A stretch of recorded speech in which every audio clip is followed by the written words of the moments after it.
everybody knows more about each other than any other teammates. We work together longer than any other teammates at NASCAR.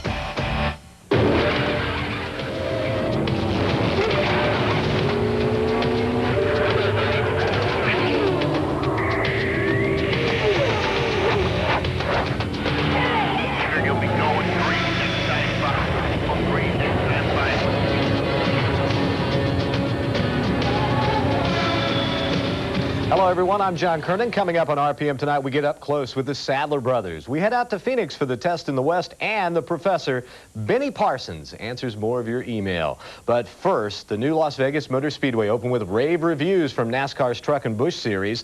NASCAR was so impressed with the facility that it added the track to its prestigious Winston Cup schedule for this year. On Thursday, the track opened for business with a 4-hour practice session for the Winston Cup cars, and that session is still going on for about another 58 minutes or so. Here's a look at the practice speeds. Rick Mass so far topping the charts at 32.631 seconds. And that translates roughly into about 165.5 miles an hour, depending on if the track is measured at a full 1.5-mile facility. Mark Martin, second quickest so far, followed by Kenny Schrader, who won the Winston West race run at the Las Vegas Motor Speedway last fall. Joe Nemechek, fourth quickest. Greg Sachs is fifth. And looking further back, Ernie Irvin, leg speed, and Rusty Wallace, 32.98 seconds, time for the seventh quickest lap so far. Jeff Green, he won the Busch Series race at the track last March. He checks in ninth quickest so far at 32.985. Dale Jarrett is 10th quickest so far. Now, Bill Weber is out in Vegas keeping an eye on the action, and he says so far the reviews are very favorable. On Sunday, one of the biggest shows in Las Vegas history will open right here at the Las Vegas Motor Speedway. But Thursday, it was a full dress rehearsal for the NASCAR Winston Cup teams, a 4-hour practice session, during which some drivers called this place perfect for racing. Wide, smooth, fast. I want to say it's a forgiving racetrack.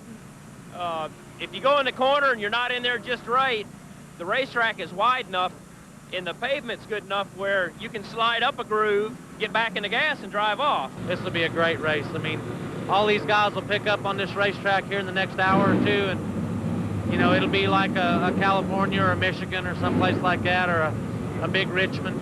It's wide. It's, you know, the groove right now is a little bit narrow, but I see people running different grooves. My groove's narrow where I think I need to run is narrow, but I see people trying different grooves. I like the bottom of the racetrack. That's what seems to be the best for me. This is a nice racetrack.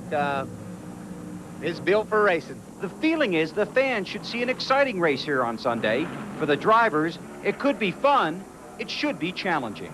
It'll be both, that's for sure, because usually when you have a track that's this smooth, that is this fun to drive, you really have to find a lot to go fast, you know, because everybody's going fast. You can race hard here, you know what I'm saying? You don't have to worry about each lap using the whole racetrack without wrecking somebody around you. And if somebody catches you, you can get under them, or they can get under you, and you can still dig, you know what I mean? Keep it wide open, get side by side, rub a little bit. Neat place. Jeff Gordon comes here looking for his second straight victory. And if you visit the Las Vegas sports books, you'll find out he's the odds-on favorite. Not that we would know that. In Las Vegas, Nevada, I'm Bill Weber. Thank you, Bill. Johnny Benson, the 11th quickest so far in Thursday's open practice, 33.02 seconds, followed by his Roush Racing teammate, Ted Musgrave, 33.053. Dale Earnhardt, 13th quickest, 33.054. Jeff Gordon right behind him, about 8 thousandths of a second slower. Bill Elliott, 16th quickest at 33.064. Once again, practice is still going on for another 55 minutes or so. Kenny Wallace checks in 18th, followed by Bobby Hamilton and Jimmy Spencer. Qualifying for Sunday's Las Vegas 400 gets underway Friday night at 6 Eastern, and you can watch it live right here on ESPN2. We'll bring you 90 minutes of qualifying coverage, followed by a complete wrap-up with RPM tonight at a special time, 7:30 Eastern. Well, it really came as no surprise Thursday when Tony Glover assumed the role as Sterling Marlin's crew chief. He replaces Buddy Barnes, who decided to leave the team after a less than great start to the season. Marlin currently sits 26th in the point standings. I'm disappointed because I think Buddy was great for our team. You know, we won the 125 with him. We run competitive at 500 until we broke a shot. And we ran good in Rockingham until we had about pit stop. But, you know, sometimes management have to make decisions. They made the decision. I have to support whatever decision they made. One important note, Glover, who is also the team manager for Sapco, will work as Sterling's crew chief on an interim basis. Marlon and Glover worked together at the Morgan McClure Motorsports team. Together, the two won 6 races, including 2 straight Daytona 500s. They also raced to 19 top 5 finishes and won 2 pole positions. The Indy Racing League continues its test in the West as it prepares for next month's race at the Phoenix International Raceway. Marlo Klain is covering the test for us and says the speeds have dramatically escalated this year. Scott Sharp continued to pace the field Thursday morning at the IRL's second test in the West. Sharp's quick speed was 4 miles an hour faster than Tony Stewart's 1997 pole speed. 6 drivers unofficially broke Stewart's IRL spec track record in Thursday's first session. You got to think the tire companies, you know, Goodyear, has that really done their jobs? That's going to make it faster. And the car companies, Dallara and G-Force have had a year to improve the speeds that way. And plus all the teams are getting more comfortable with them. So I think everywhere we go, they're going to be a little bit quicker. Stewart ran second quick behind Sharp in Thursday's first session. Robbie Buell ran the number 3 car in the afternoon, while Stewart headed to Las Vegas to prepare for Busch qualifying on Friday. When you really start getting into the schedule and then it's time to catch this plane and you know, check into this hotel and that hotel, it all starts, you know, becoming real and you start realizing really how busy it actually is. 2-time defending USAC Sprint champion Brian Tyler tested Infinity's new engine while running Ari Leyendijk's backup car. Tyler ran the new Phase 2 engine while Leyendijk stayed with the Aurora. Tyler will run his second race with Chitwood Motorsports here at PIR next month. The biggest thing was to get some laps, and you know, the Treadway gang wanted to test the Infinity, and you know, Ari's busy doing trying to get his race set up and stuff, so they brought me out here to do the testing, and so far things are going pretty well. I appreciate Fred offering to help us, and I think it's going to pay off for us a lot, and us being more competitive and having more cars in the IRL, I think, is going to help the whole series. Also running the Infinity is USAC driver J.J. Yaley. Yaley was the fastest of the 3 Infinity drivers on Wednesday, running 11th quick while splitting time with Dr. Jack Miller. At the Phoenix International Raceway, I'm Marlo Klain. Thank you, Marlo. Here's a look at the fastest speeds from today's session. Sharp was the only guy to improve on his fast lap in the afternoon session. Everybody else turned their fastest laps of the day during the morning session. Billy Boat looked pretty good out there with a fast lap of 170.867 miles an hour. He's followed by Jimmy Kite and Eddie Cheever. Mark Dismore turned a lap at 169.948 miles an hour. Raul Boisel checked in with the 10th fastest lap at 168.13. Buddy Lazier was 11th fastest, followed by Davey Hamilton. Coming up on RPM tonight, it's a family affair this season at Diamond Ridge Motorsports. And Benny Parsons explains springs and things as he answers your email. Friday night at 8 Eastern, RPM Radio NASCAR Now hits the air on the ESPN Radio Network. Check your local listings for the network affiliate in your area, and if they aren't carrying the show, especially here in the Charlotte area, be sure to call them and tell them you want to hear RPM Radio NASCAR Now, only on the ESPN Radio Network. Wednesday at the Las Vegas Motor Speedway, Kevin Harvick started from the pole, led the first 45 laps, and then took control for the final time on lap 57 as he won a 100-lap NASCAR Winston West race. Former NFL football coach Jerry Glanville finished 3rd. Checking out finishing positions 7 through 12, Kelly Tanner started 4th but wound up 7th. Ron Burns made up 11 spots from his starting position to finish 10th. The emails continue to pile up, but the good thing is that many of you ask the same questions. So we've chosen some of the more common questions for Benny to answer, and the name of the person asking it is the one who submitted the question first. So sit back and listen as the professor calls the class to order. Benny, this is from James Kelly of Gallatin, Tennessee. At Rockingham, they showed Bill Elliott's car with fire coming from the exhaust. They said it was raw fuel burning. What does that mean? Well, James, the fuel-air mixture goes through the carburetor in the combustion chamber. And when the pistons go up, it ignites and burns that mixture. If it doesn't burn at all, you have raw fuel. When the exhaust valve opens, it pushes that fuel down to the exhaust pipe. And the exhaust pipe is 1,200 degrees hot enough to ignite that fuel. When the driver backs off the gasoline, it only does it when he backs off the gasoline, that raw fuel gets in the exhaust. When he opens the throttle back up, then we get that flame out the exhaust pipe. This one's from Mike Yonik of Chippewa Falls, Wisconsin. When a car loses a cylinder, what exactly happens to the engine? Mike, that one cylinder quits working. the spark plug wire may come off. A spark plug may go to the bed. We may break a rocker arm, break a push rod, anything to cause that one cylinder to quit working. That's what we mean by losing a cylinder. This is from Chris at Birdsboro, Pennsylvania. Dear Benny, how can you lose just one cylinder in an engine?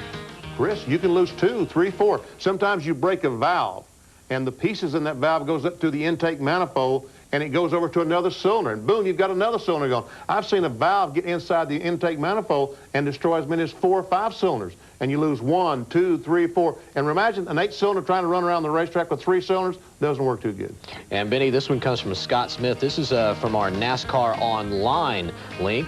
As a driver comes into the pits and they take a rubber or 2 out of the springs, does that lower the air dam? Yes, it would, Scott. If the springs in the front are fairly weak and you take a rubber out of the spring, a full rubber, that probably would let the car down a little bit and lower the air dam. Now, at Daytona, Talladega, if you're using those big monster springs, the 2,500-pound springs, and you take a rubber out, it probably would not let the car drop down that much. Benny, this is from Kyle in Eaton, Ohio, and he writes, how important are shock absorbers and springs in the way a car handles, especially at super speedways? Kyle, they are everything. And that's the problem. There's a million different combinations. Ends just springs alone. And now you've got a million combinations with the shocks. When I drove, we only had 4 or 5 choices in shock absorbers. Now they can change the washer in a shock absorber and change the rebound and compression on that shock and make it do what the mechanics want it to do. A million different variables. This is from Stacy Brown in Bedford, New Hampshire. Please explain what the stagger in a tire does and why it makes a difference in the car's performance. Well, Stacy, the tires on the outside of the car, the right side of the car, are larger than the tires on the left side of the car. Because in stock car racing, the cars are continually making a left-hand turn. So the right side tires turn more than the left. You understand that? As you go around the circle, the left side tires will not travel as far as the right side. So therefore, they're smaller, and that's called stagger. Thank you, Professor. Email your questions and comments to us by visiting ESPN.com. Click on the auto racing link, and you'll find our email link at the bottom of that page. You'd also write Benny through NASCAR Online's homepage at www.nascar.com. Go to the fans page, and you will find Benny's link there. Coming up next on RPM tonight, Michael Andretti and Christian Fittipaldi look forward to a great year in the kart series. Today in NASCAR history is brought to you by Goodyear, innovators of run-flat technology.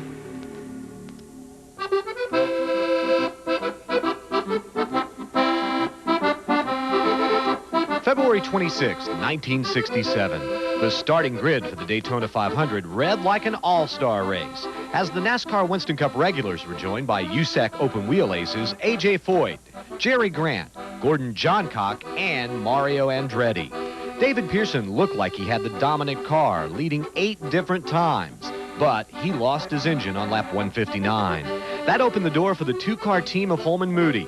Fred Lorenzen and Andretti battled late, but on lap 168, Andretti overtook his teammate and never trailed again. 2 years before his win at Indianapolis, 4 years before his first Formula One victory, Mario found victory lane in the great American race.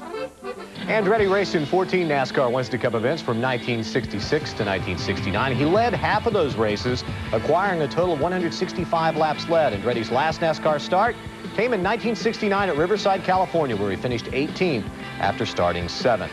Unlike his father, Michael Andretti has never raced a stock car on the Winston Cup circuit. Instead, kart's winningest active driver has concentrated on his efforts in that series. And Marlo Klein says Andretti plans to rise back to the top of the sport this season. The checkered flags wave above Michael Andretti, who has taken Swift to victory. Newman Haas's debut season with the Swift chassis started with Michael Andretti spraying champagne in Homestead, but ended with the disappointment of going scoreless in the final 4 races of the season. Andretti ended up 8th in points. A lot of reasons why we ended up fading in the end of the year was actually because we didn't have the preparation at the beginning of the year, and it all caught up with us. And it looked good on paper, you know, winning the first race and all that, but the testing really shows up later, and it really hurt us. Andretti believes the win in Homestead gave everyone a false sense of confidence about the Swift. While the rookie chassis excelled on the ovals, it struggled on the road courses. We didn't know exactly what the problem was, and so once you get into the season in the middle, you just have no time because you're going from race to race, and can't catch up, and it just snowballs. While Andretti battled the car on the track, his teammate Christian Fittipaldi returned to the battle just 77 days after he broke his leg in the second race of the season in Australia. While on the men, he finished an admirable 15th in points, but continued to be shut out from the winner's circle. I think we had a good solid year in 96. We came close a couple of times, and if we can do something like 96 a little bit better, I think we're just going to have like a very, very good season, and that's what really I'm really looking for. Newman Haas's drivers partially credit their renewed confidence to changes within the team. Ray Sorensen replaces Tim Bumps as Andretti's chief mechanic, and Kevin Chambers takes over for John Simmons in the same role for Fittipaldi. Our team the last few years has become a little stale, and there was areas that needed to be changed. I agree with Michael. It really motivates the team a little bit different, and we operate a little bit different from what we were operating the last 2 seasons. But if we're going to go the right way or not, I don't know at the moment. It's still early stages, and only time will tell. But I hope yes. Here's a look at the Newman Haas numbers from last season. Andretti posted 6 top 5 finishes, while Fittipaldi managed just 2. But remember what Marlowe said, Christian missed 6 races after breaking his leg in Australia. Michael posted 5 podium finishes. In other kart news, Dennis Vitolo crashed Wednesday during testing at Homestead. He suffered burns to the left eye, forehead, and cheek, including a mild burn on his left cornea. Also, a broken finger on his right hand and soreness to the back and neck. Vitolo is at home in Fort Lauderdale now. He expects to be cleared to drive in kart season opener on March 15th at Homestead. When we come back, we'll check in with the Sadler brothers to find out how their new situation this year is working out. I'm just glad to happy that he's had the opportunities and the success he's had, and I mean, what better opportunity for us, now to be able to work together. Don't forget, Saturday afternoon, you can catch the NASCAR Busch Series in action at the Las Vegas Motor Speedway over on the classic ESPN. Matt Kenseth carries the series points lead into the Sam's Town Las Vegas 300, and you can watch all the action starting at 4 Eastern on ESPN.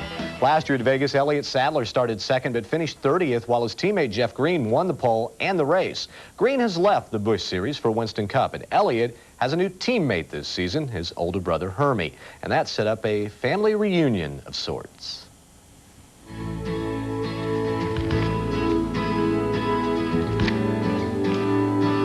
So this is where it all started for you, huh? Yeah, this is where it all got started at. A little ways from the house, a little clay dirt track, come in here and learn as much as we could and had a great time back then. You started here too, but your fondest memory here might be when he started.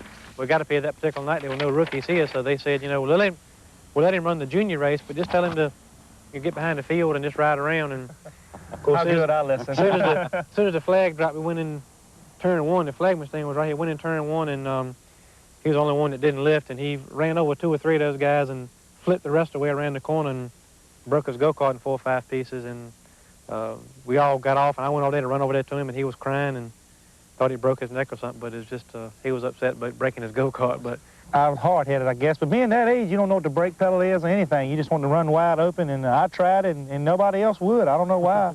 The Sadler boys have come a long way without leaving home. It's easy to picture where they came from and who they really are. Instant success in the Busch Series, promising Winston Cup prospects. But racing hasn't torn them from their family roots. Like true brothers, they grew up close and competitive.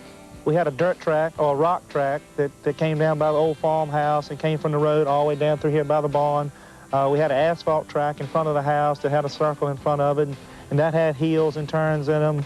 Hermie and I built a 3-wheeler track out here with a backhoe in the middle of the cow pasture. Time we 8 was 4 probably, until he was 10. We wore a big wheel every year. I was the only one in here 10 years old still riding a big wheel, I guess, but that's the only thing 8 could race at the time. So on the track, things were moving pretty fast. But in the quiet hills of Virginia, an hour from the closest movie theater, life was a little slower. You could call and, say you're going to a movie. Tell Mom and Dad we're going to the movie, which they knew was an hour away, and we just hang out at Goodyear. Hang out in town, park somewhere side the road somewhere or something, and buy yourself an extra 45 minutes of time. So it's not all bad. Hermie paved the way to the Busch Series. Rookie of the Year in 1993, 2 wins. In 1995, he formed his own team with his parents, but results didn't equal effort. In 3 grueling seasons, he did not win. Instead, he fought to even finish. Meanwhile, a new star was rising and winning, his younger brother. It was tough watching your older brother struggle some the last few years, knowing that I think he wanted to win more with his own team than he did anything else, and watching that not happen was a pretty bad feeling. The last 3 years overall have been disappointing in one respect, and that is my performance on the racetrack, but, you know, that's the most important thing. Yeah, I know I can do it because there have been times when we have done it. You know, right now, you know, it's very important for me to get my racing career back on track. Backyard battles are a treasured family memory now, but the Sadlers are still racing together. Dad has always provided the direction. Mom still runs the fan club. Their sister keeps the books. And now the brothers have a stronger bond. They're teammates, but it's still family first, and racing a close second. I think putting us two back together again for this year in '98 is I think it's gonna be awesome. I really do. You know, it's not like we're gonna have to spend the first part of the year learning how to work together. We'll probably be able to finish each other's sentences at every racetrack we go to. So I think you're gonna see an effect right off the get-go. Our potential together is unlimited. I've seen everything there is to see pretty much in this series, and this could be really special, and I hope it is. Check out this interesting Sadler Brothers Fast Fact. Hermes' win came in Orange County while Elliott won his first race at Nazareth. We'll be right back.